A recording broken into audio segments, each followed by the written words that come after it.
Los Angeles, a rally cry kept rising with verve and belief in the Dodgers dugout midway through Game 5 of the National League Championship Series at Dodger Stadium on Wednesday.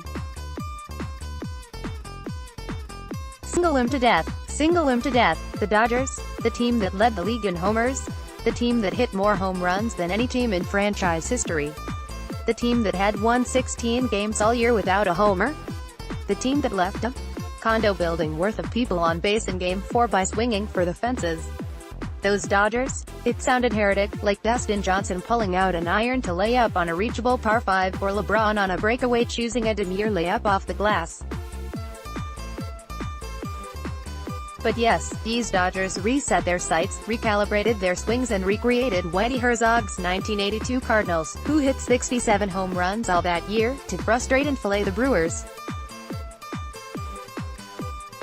They did something they had done only once all year and never before in their franchise postseason history. They won back-to-back games without hitting the ball out of the park. This was an inside job. Within 24 hours, the Dodgers went from trailing the series 2 games to 1 to within one victory of capturing a second straight pennant. And while it might make for a neat narrative to chirp that Los Angeles, with its .200 batting average with runners in scoring position, suddenly got religion about playing some small ball, the fact is they arrived at this deduction out of desperation. You always have to look at what this game gives you, and every game is different in its own way, Dodgers second baseman Brian Dozier said. This game gave us no choice but to shorten up the way Brewers pitcher Brandon Woodruff was throwing his power sinkers, and especially the way the light and the shadows were. That's why we were going single him to death. It was brutal out there, said fellow small ball practitioner Max Muncy. You knew going into this game nobody was going to hit a home run, not after coming back for a day game after a 5-hour game, not in these conditions, not with the shadows, not with Woodruff throwing that serious fuzz up there. If you went up there just trying to launch, you had no shot. What happening today? The game was played under such brilliant and uninterrupted swath of pure blue sky it seemed one giant coat of paint swathed by Hollywood's best set designer. Not one cloud dared intrude on the kind of Southern California day that inspired Walter O'Malley to pick the colors of seating in Dodger Stadium's 4 levels: sun, yellow, sand, orange, sea, green, and sky blue. Such a cerulean sky for a 2 p.m. start, however, is nightmarish for a hitter. By the 5th inning, the stadium's massive shadow had crept like a Vincent Price villain from the backstop to the mound, swallowing hitters' hopes in its expanding darkness. Cue the pipe organ. You hear people say, oh, when the pitcher throws out of the sun and then the pitch goes into the shadow, that's what's so tough, Dozier said. No, that's not it. The hardest part is when the hitting background is in the bright sun and the mound and plate are in the shadow. It's the contrast. You can't pick up the ball. That's what we had today, said Los Angeles outfielder Cody Bellinger. Oh, it was tough. People have no idea. And the way Woodruff was throwing was really tough. There was one time I was back in the clubhouse and saw a pitch on TV that he threw to Manny Machado for a double play. It was 95 mph and had about a foot of cut on it. I looked at that and just went, wow. That's almost unhittable. Such were the conditions when the Dodgers began the 5th inning down 1-0 to Milwaukee. That's when they went all Whitey's Redbirds on the Brew Crew. Chris Taylor singled and kept running to second on a wild throw by shortstop Orlando Arcia. Taylor swiped third on the next pitch and scored on a single by Austin Barnes. They took the lead for good the next inning on 2 runs from another wave of paper cuts: single by Justin Turner, hit by pitch Manny Machado, single Muncy, single Josiel Puig. The next inning brought more of the same: walk Clayton Kershaw, double Cody Bellinger, single Turner, ground out Dozier. Every hit or run scoring play was hit either up the middle or the opposite field. Nothing was hit to the pole field. Muncy, for instance, shortened up his stroke to poke a ground ball single to left field. How rare was that? The 35 home run pull hitter had only 3 ground ball singles the other way all year. Just reacting to the pitch, Muncy said. I saw the ball away and just reacted with a short swing. Bellinger, like Muncy, sees constant shifts conspiring to take away his pull power.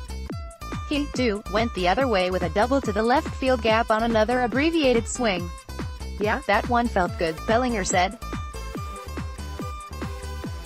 I just tried to stay short to the ball. No steak and potatoes on the menu today for the muscular Dodgers.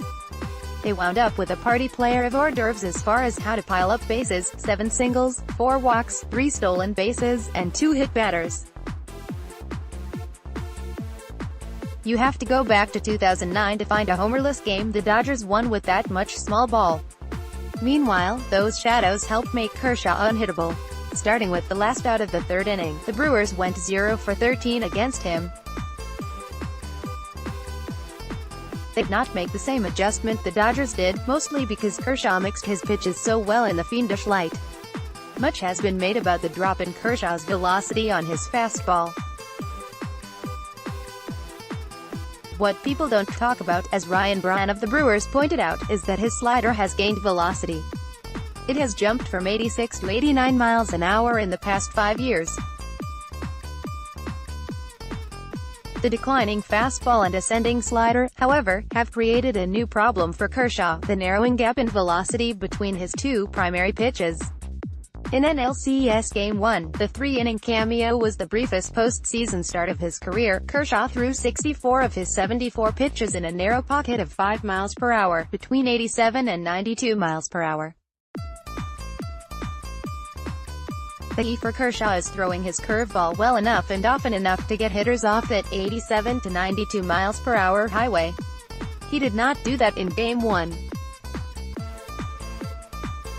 He dominated in Game 5 because he rediscovered Public Enemy No.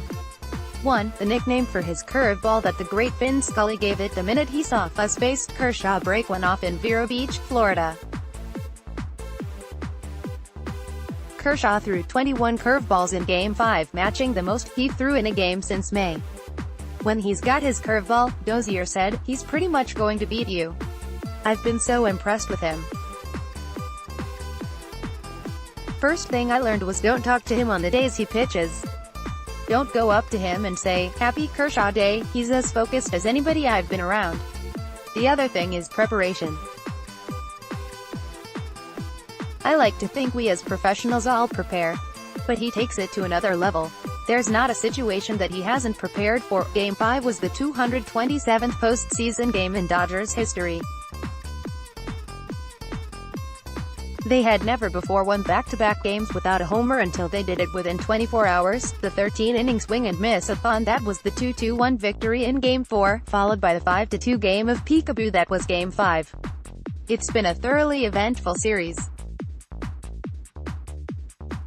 Game 1 ended with the tying run on third, Game 2 ended with the tying run on second, Game 3 ended with the bases loaded and the tying run at bat, Game 4 ended on a walk-off single, and Game 5 featured Milwaukee manager Craig Counsell smartly playing the opener gambit. He pulled Wade Miley after one batter to save him for Game 6. Miley and Gio Gonzalez will have started 4 of the 6 games. Who had that play in the office pool? Kershaw dipping into the wine cellar of his repertoire to bring back his vintage curveball, and the Dodgers manufacturing a second straight small ball win for the first time in their storied postseason history. It makes you yearn for Game 6 Friday in Milwaukee. Prepare to be surprised again.